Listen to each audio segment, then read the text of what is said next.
Shadows in the market. Caleb Carter had never thought much about the way people looked at him when he walked into a store.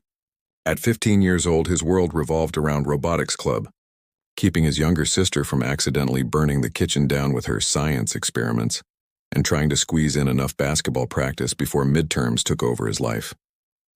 He was the kind of teenager who would rather spend hours debugging code than scrolling endlessly through social media. Quiet, thoughtful, sometimes shy, but always careful not to draw too much attention to himself. But that afternoon, on a golden Saturday where the autumn sun painted long shadows across the sidewalk, Caleb walked into Desai's corner market without realizing that his life was about to shift forever. The market was familiar, comforting even. He had been coming here since he was little, holding his mother's hand as she chatted with Priya Desai about recipes and neighborhood gossip. The scent of freshly baked bread mixed with cardamom tea always lingered in the air, making the store feel like home. He wasn't here for anything glamorous. His little sister Maya had a school project due Monday, a solar system model with tiny light bulbs wired into each foam planet. She'd begged him for help, sending frantic texts filled with exclamation points. "Need batteries! Urgent!" Caleb smiled when he read them, tucking his half-finished circuit board into his backpack before heading out. He wasn't the kind of brother who ignored her.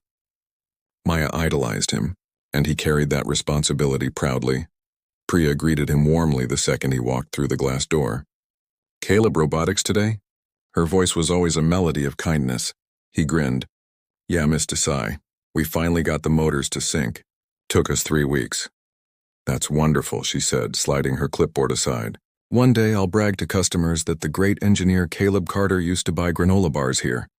He laughed, shaking his head as he walked toward the aisle.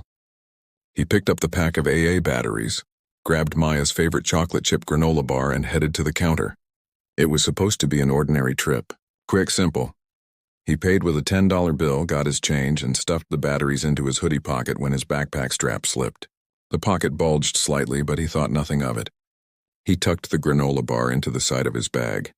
As he turned to leave, his strap caught a display stand, knocking his paper receipt beneath the candy rack. He bent to grab it, but at that very moment the door swung open. The sound of boots echoed like a warning. Officer Brad Concade stepped inside.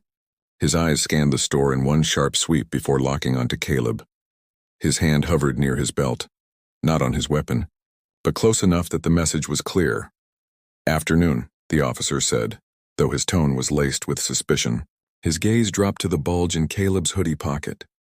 "Got a call about a theft in progress." Priya's smile fell. "Officer, no, there's no theft. Caleb just purchased those." Concade didn't look at her. He stepped forward, boots striking like hammers on the linoleum. "Son, empty your pockets, now." Caleb froze. His heart began to pound. He tried to explain calmly. "I bought these batteries. Miss Desai can tell you. I said empty your pockets." The officer's tone snapped like a whip.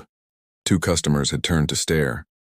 An elderly woman near the apples stopped mid-selection. A man at the magazine rack lowered his book. Their eyes bore down on him. Judgment without context, pressure without reason. Caleb's face burned with humiliation. He raised his hands slowly, palms open. "I'm not hiding anything." Priya stepped out from behind the counter, voice rising. "Officer, he literally just paid. I rang him up 30 seconds ago. The receipt is—" "Where's the receipt, then?" Concade cut in sharply. Caleb pointed to the candy rack. "It slipped under there. I was about to pick it up when you walked in." "Convenient," the officer muttered, skepticism dripping from the word. He pressed the radio on his shoulder. "Dispatch, this is Unit 12. Juvenile male, possible theft. Requesting backup." The word suspect echoed in Caleb's head like a gavel. His stomach twisted. He couldn't believe this was happening.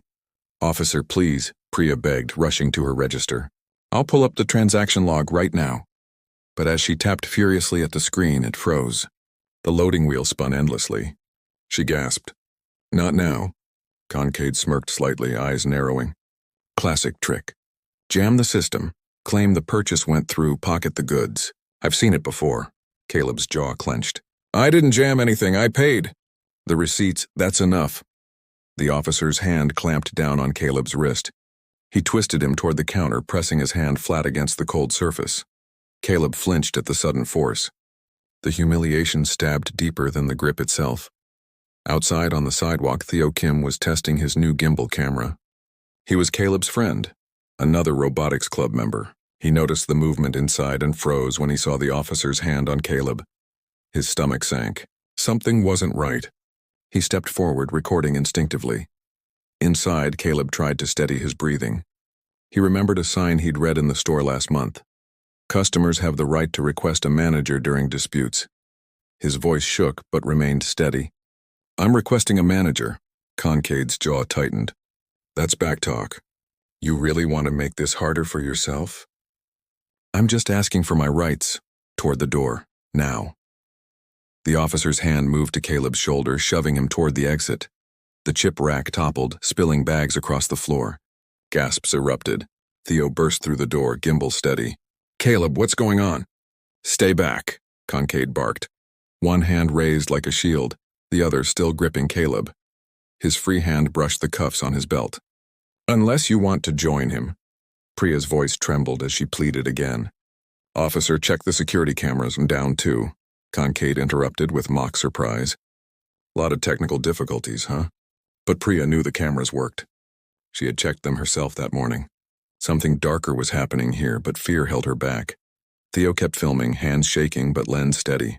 His camera caught the detail the officer didn't notice. Concade was angling his body to block Caleb from the body cam's line of sight. Caleb's phone buzzed in his pocket. 2 quick rings. His father's signal, urgent. His throat tightened.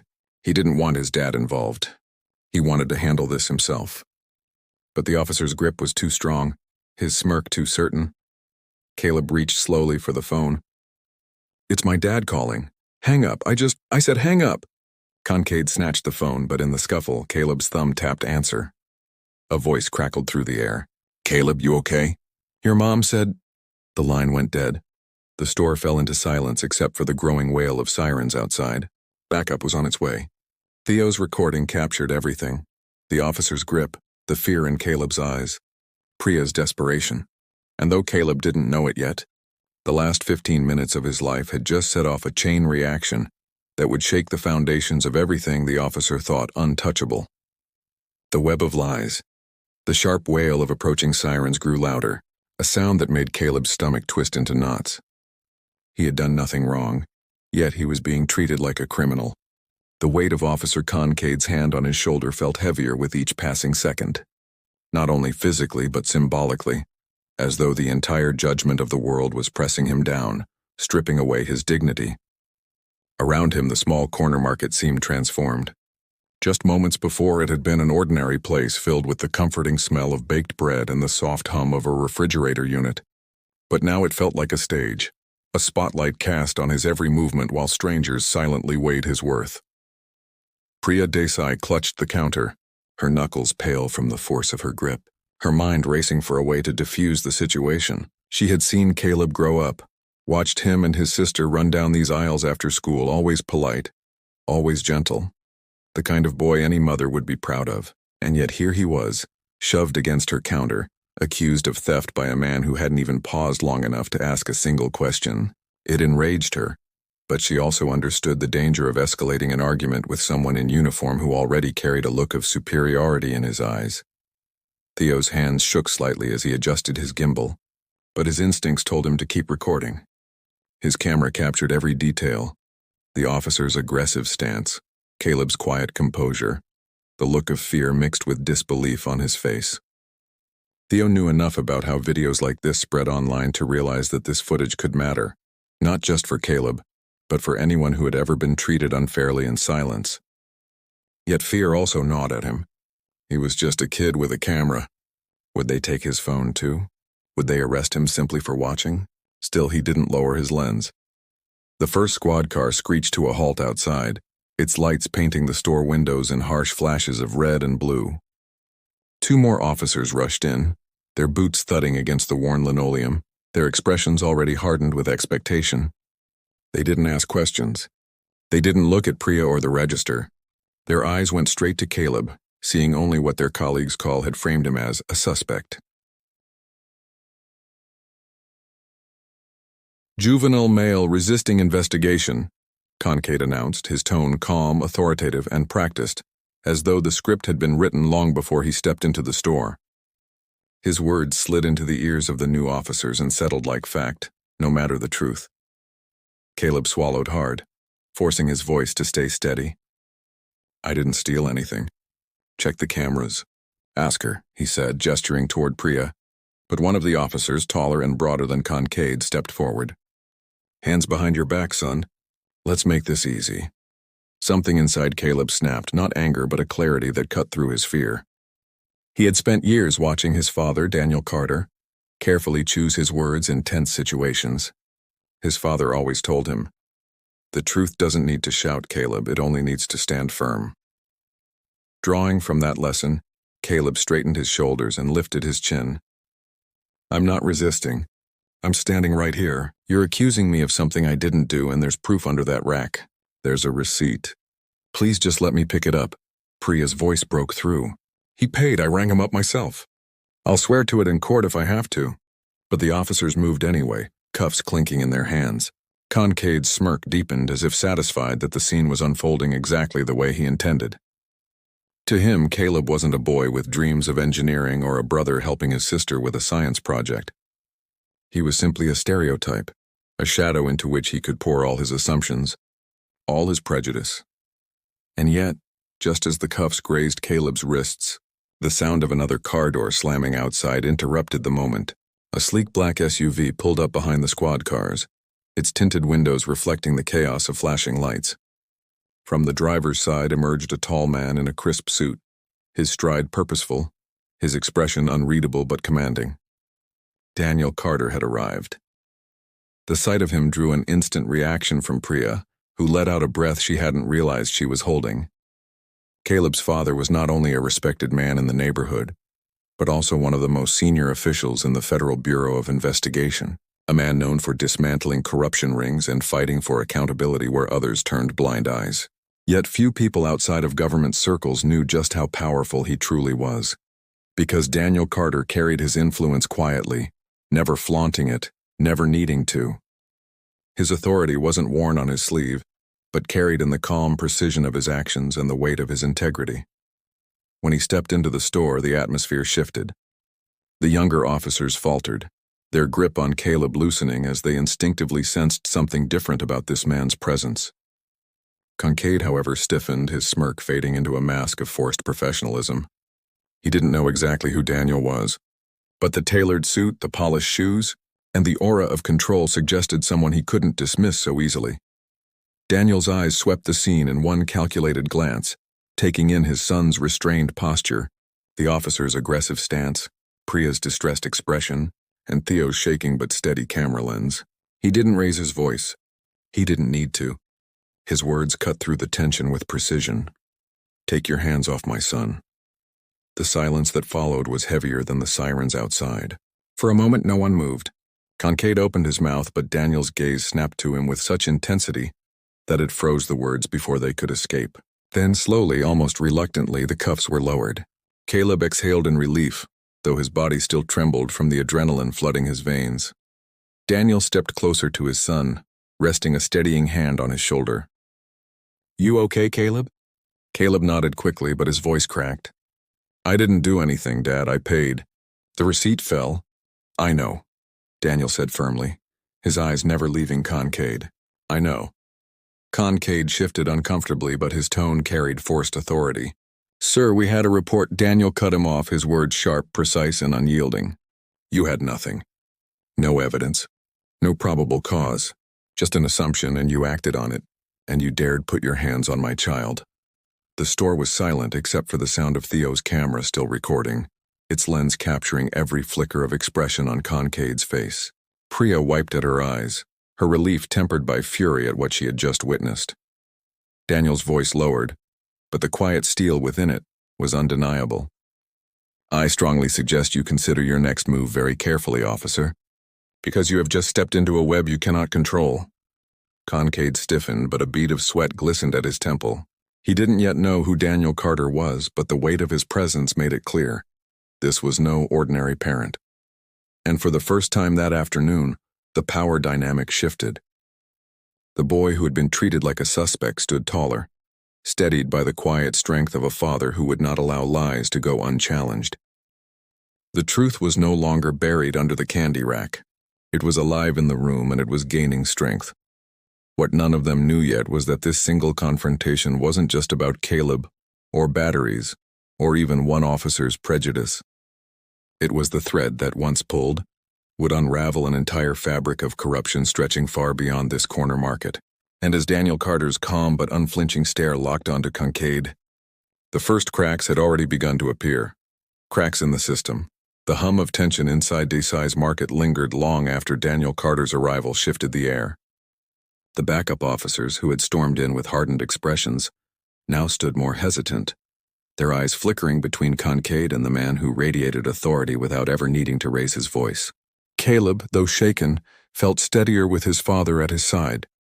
But beneath the surface of relief was still the sting of humiliation. He had been accused, manhandled, and almost cuffed in front of neighbors, in front of friends, in front of a camera that had recorded every second of his shame. The ache of that injustice didn't fade quickly, even as his father's presence brought safety. Daniel's eyes were sharp, scanning the room like a man piecing together a puzzle. He saw the frozen register screen, Priya's trembling hand still hovering over the keyboard, Theo's camera recording steadily from behind a half-toppled rack of chips, and the suspiciously convenient technical failures that seemed to align perfectly with Kincaid's narrative. He didn't speak immediately. He let the silence work like a pressure chamber, forcing the weight of conscience to settle heavily on those who had acted recklessly. Finally, his words came, deliberate and cutting. "Priya, can you show me your surveillance system?" Priya swallowed hard, nodding quickly. She motioned toward the back shelf where the DVR unit sat, its green light glowing steadily. "It's always on. I checked it myself this morning. I don't understand why it wouldn't load on the screen earlier." Daniel crouched near the unit, his movements precise, his hands steady. With a few practiced motions, he bypassed the frozen interface Priya had struggled with and accessed the raw feed. Within seconds, the footage appeared. Clear, time-stamped, undeniable. The camera showed Caleb walking in, greeting Priya warmly, selecting batteries and a granola bar, handing over a bill, receiving his change. It captured the moment the receipt slipped beneath the rack, and then, as if scripted for maximum irony, it showed the exact second Kincaid entered, zeroing in on Caleb with suspicion before a single word had been exchanged. The truth glared from the screen with unforgiving clarity. Priya let out a sound halfway between a sob and a laugh, her relief so profound it spilled over. "There, you see, he paid. He's innocent." Theo lowered his gimbal slightly, not stopping the recording but allowing his arms a brief reprieve. His heart raced with the knowledge that they now had not just his footage, but also undeniable surveillance proof. Caleb, for the first time since the officer had walked in, felt his chest expand with something more than fear. Vindication was close. Yet he also felt a tremor of anger. Not the uncontrolled fury of someone lashing out, but the righteous frustration of a boy who had been dragged through humiliation because someone had chosen to see him as guilty first and human second. Daniel stood and turned to face the room. This is what happens when authority is wielded without restraint. A child was nearly handcuffed, his reputation smeared because an officer decided that suspicion was enough. But suspicion is not evidence. Bias is not proof, and intimidation will never be justice. The younger officers shifted uncomfortably, their earlier certainty faltering in the face of evidence. One of them muttered under his breath, "Didn't know there was video?" Kincaid's jaw tightened. He straightened his shoulders, trying to recover his command of the situation. "Look, we got a call about suspicious activity. It's my job to respond. If the cameras back him up, fine, but you can't blame me for doing my duty." Daniel cut him off, his voice steady but firm. "Your duty is to protect the community. Your duty is to investigate with fairness, to gather facts before passing judgment. What you did here was not duty. It was prejudice wrapped in a badge." The words struck harder than a shout. They hung in the air like a gavel. Kincaid's cheeks flushed red, but his pride refused to bend. "You don't know the kind of calls we get. You don't know the streets like I do. Don't presume to lecture me about the streets," Daniel replied sharply, his tone laced with steel. "I've walked into neighborhoods where no uniform dared tread, dismantled networks that swallowed entire communities whole, and sat across tables from men who built empires on corruption. And I did it by holding myself to a higher standard than the people I investigated. Because when you wear this uniform or carry this badge, he pulled his own leather credential wallet from his pocket, flipping it open with quiet finality, revealing the FBI insignia. You are accountable not just to the law but to the people you claim to serve. Gasps rippled through the small crowd. Priya's eyes widened. Theo's camera captured the moment like a cinematic reveal. The younger officer's jaws slackened, realization dawning that the boy they nearly cuffed was not just any teenager, but the son of a man who commanded far more authority than their shift sergeant, Kincaid, however stiffened, his pride clashing with fear. He took a half-step back but forced a scoff. So that's it? Pull rank, intimidate, make this go away? Figures. Daniel's eyes narrowed, but his voice never wavered. No, officer. Nothing goes away. In fact, this is where it all begins. Because you didn't just accuse an innocent boy, you exposed a sickness, one I've been tracing for a long time. False calls, staged reports, technical difficulties at just the right moment. None of this was an accident, and I promise you it will not be buried. The silence that followed was suffocating. Priya felt her pulse race. She had suspected for months that certain officers had been targeting young men from the neighborhood, citing minor incidents that always seemed exaggerated. Customers had whispered stories of being stopped, searched, accused without reason. Now, with Caleb's ordeal and Daniel's revelation, the pattern was undeniable. Caleb looked at his father with a mixture of awe and determination. He had always known Daniel Carter as his dad, the man who helped with homework, who grilled burgers on weekends, who teased Maya about her messy handwriting. But in this moment he saw the man others whispered about, the man who commanded respect in rooms filled with power. And for the first time Caleb understood that truth itself could be a weapon sharper than any blade, stronger than any fist. Kincaid's smirk had vanished entirely now, replaced with a hard glare that masked a flicker of unease. You think you've got it all figured out? But this isn't over. Daniel's reply was calm, almost unnervingly so. You're right about one thing, officer. This isn't over. It's only the beginning. And in that moment, Caleb realized that what had begun as a humiliating accusation in a small corner market was spiraling into something much larger. His father wasn't just defending him. He was about to pull on a thread that would unravel an entire system of lies, lies that had trapped countless others before him. For the first time since the ordeal began, Caleb felt not just like a victim, but like part of a fight far bigger than himself. And though fear still lingered, it was joined now by something stronger: resolve.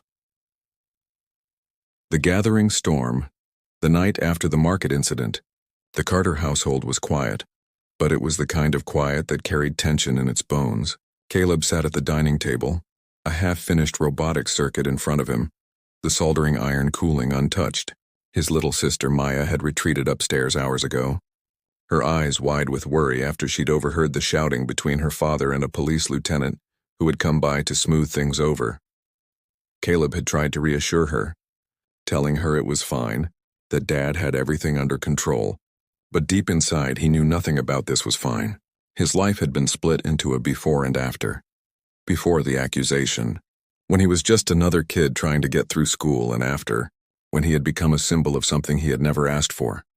Daniel Carter paced slowly by the window, the blinds tilted shut, though his eyes seemed to pierce through the slats as if he could see into the shadows of the city itself. His phone buzzed every few minutes, coded alerts from colleagues, fragments of data being sent his way, whispers of patterns he had long suspected but never had the proof to expose. Now, thanks to one officer's arrogance, he had a spark, and Daniel Carter was not the kind of man to let a spark die quietly.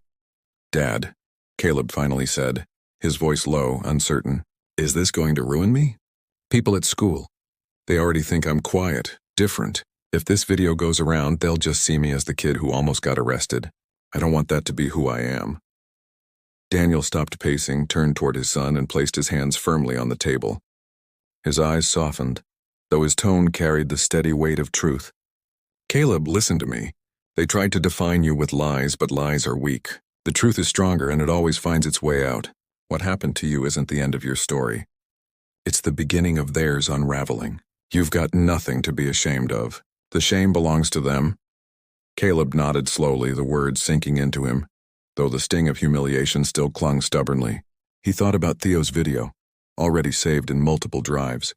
He thought about the look on Priya's face when she stood up for him, trembling but unafraid. He thought about the way Kincaid's grip had felt, not just on his wrist but on his dignity, and in those thoughts a strange clarity began to form.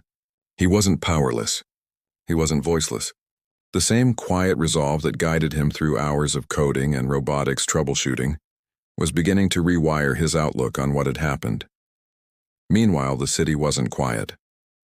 By morning, the video Theo had filmed had already slipped onto social media, first in small circles, then in larger waves.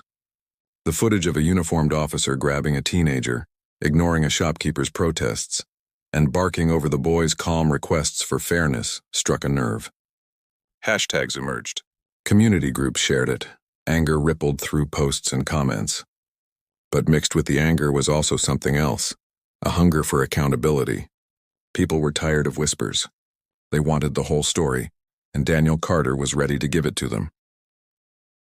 By midweek, Daniel sat across a long oak table in a federal office, his presence commanding even among seasoned agents. Files were spread before him, incident reports, call logs, data streams he had quietly requested from sources he trusted. Each piece was another stitch in a tapestry of deceit. The call that had brought Kincaid to the market? It had originated from a number linked to a private security contractor, known for funneling anonymous tips into police dispatch channels. Several of those tips had curiously targeted minority youths in neighborhoods with historically strained relationships with law enforcement. On paper, it looked like random community vigilance. In reality, it was a pipeline feeding false suspicion, propped up by those who benefited from inflated arrest numbers and fear-driven budgets. Daniel leaned back, his jaw tightening. He had been chasing the edges of this network for months, suspecting it but never catching it in the act. And now, through the attempted humiliation of his son, he finally had a direct thread. His superiors knew his reputation. They trusted his instincts, but he could already sense the unease in the room. Taking down street-level corruption was one thing. Exposing a web that tied city contracts, local precincts, and political donors together was something far more dangerous. Back in the neighborhood, Caleb was living through the aftermath in his own way. He went to school, but the halls felt different. Whispers trailed behind him, some sympathetic, some cruel, others simply curious. Teachers gave him glances that were half pity, half concern. He hated it, but what he hadn't expected was the quiet respect that began to grow among classmates who had once overlooked him. A boy from his science class, usually aloof, approached him one afternoon. "Hey man, I saw the video. That was messed up. You kept calm though. I don't think I could have." Another girl from robotics told him, "My cousin got stopped last year for nothing, but he didn't have proof. What you did, it helps people like him." Caleb realized something then. His voice wasn't just his anymore. His experience had become a mirror for others who had gone through the same but without cameras, without witnesses, without a father who carried authority in his pocket. And that realization, though heavy, also gave him purpose. Kincaid, however, was not staying silent. Stung by the exposure, he doubled down, muttering to colleagues about being set up, complaining that people were overreacting, and framing himself as the victim of an overblown misunderstanding. But his arrogance blinded him to the shifting tide. For every word he spoke, there were 10 more voices online demanding answers. Community leaders began asking why certain names kept coming up in complaints, why so many false reports originated from the same handful of numbers.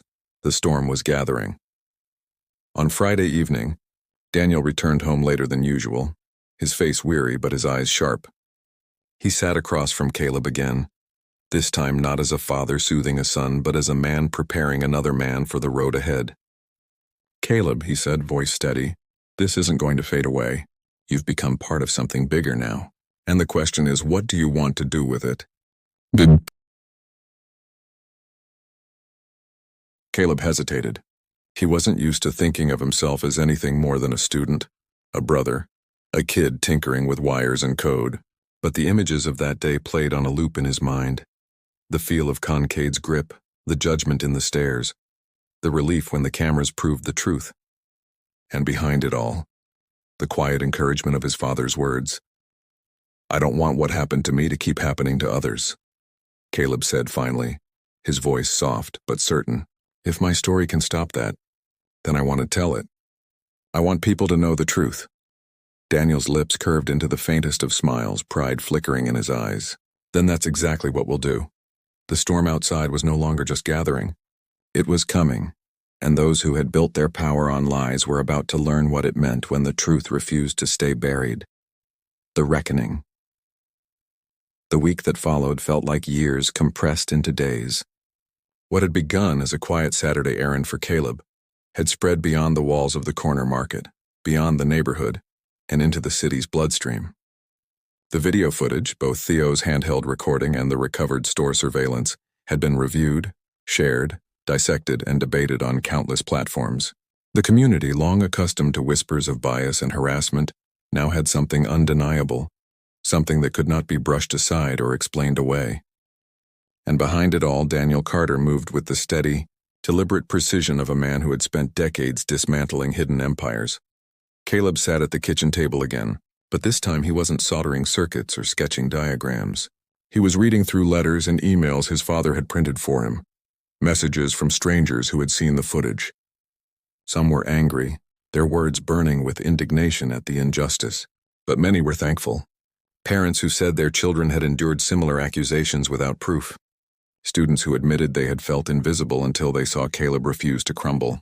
Community leaders who promised they would not let this moment fade into silence. It was overwhelming, the weight of so many voices. But Caleb felt something stir within him, a sense of responsibility that went beyond his own pain. Daniel entered the room, setting down a thick folder that seemed to echo when it hit the wood. He looked at his son with quiet pride. "They want to hear from you, Caleb. Not just from me, not just from the evidence.